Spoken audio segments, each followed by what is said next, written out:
뒤쪽에 예.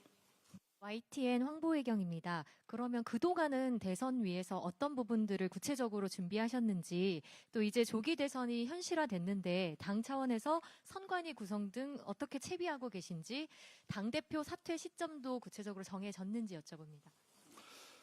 그러니까 일단 중요한 건 당대표 사퇴 시점이 중요한 이유는 현재 이재명 당대표께서 대선에 출마할 가능성이 높다는 현실이 그러기 때문에 중요한 문제 아니겠습니까? 그래서 또 이재명 당대표께서 대표로 있는 동안 저희들이 대선에 대한 논의를 진행하는 것은 일정하게 공정성 훼손이 될 수 있다는 측면에서 현재 논의된 바가 전혀 없다는 말씀 올리고요. 대표님 사퇴 일정 관련해서는 일단 어쨌든 지금 대선 공고일이 정확히 정리되어 있지 않지 않습니까? 그래서 대선일이 뭐 공고된다든가 또 기타 아무래도 어떤 대표님의 개인 거취 문제이기 때문에 전 대표님께서 본인이 결정할 것으로 저는 생각하고 있고요. 다만 이제 대선 준비 관련해서 저희들이 준비해왔던 거의 핵심은 실제 매우 실무적인 문제입니다. 실무적인 문제에서 60일 이내에 치러내야 되고 또 잘 아시겠지만 현직 공직 사퇴 시한이 대선의 기준 30일입니다. 그렇기 때문에 대선 30일을 앞두고는 후보가 선출되어야만 현직을 사퇴할 수 있기 때문에 예를 들면 뭐 단체장이라든가 이런 분들이 이제 저희 당 후보로 될 경우는 30일이 지켜져야만 되는 거 아니겠습니까? 그래서 30일에 끝내야 되는 거죠. 그러면 경선이 저희한테 주어진 건 30일 정도뿐이 안 된다는 거고요.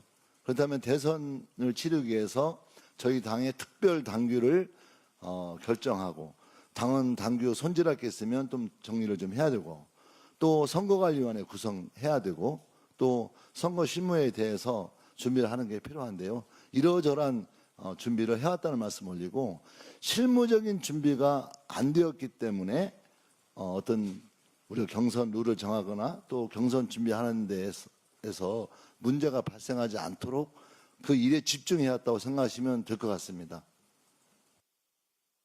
네, 다음 질문 받겠습니다. 예, 저 뒤쪽에 손 들어 주셨는데. 네, TV조선 전정원입니다.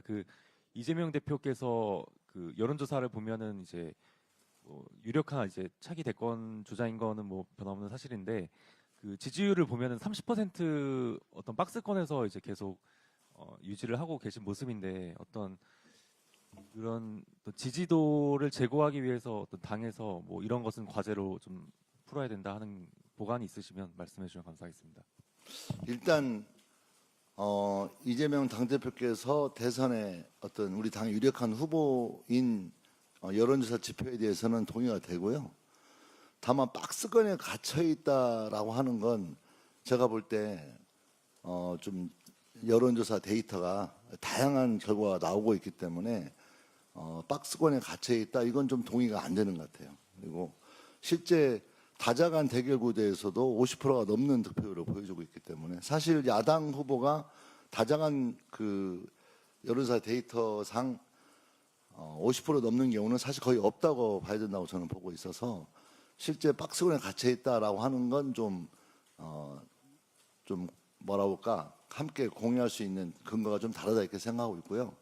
다만 어쨌든 뭐 이재명 대표를 포함한 우리 당의 후보들이 또 우리 당의 지지도를 더 높이기 위해서 여러 가지 어떤 활동을 하는 게 매우 중요하다 이렇게 생각을 하고 있고요. 또 그런 차원에서 당 차원에서 특히 이번에 이제 윤석열이 파면되고 무엇보다도 민생 문제가 중요하지 않겠습니까? 또 이번 파면 과정에서 우리 국민들이 많이 분열되어 있고 또 국민들 간의 갈등이 여전히 존재한다는 게 확인이 되었기 때문에 국민 대통합이라든가 이런 것들을 실현시키기 위한 어떤 민주당 차원에서의 대책을 논의하고 뭐 진행해야 된다 이렇게 생각하고 있습니다.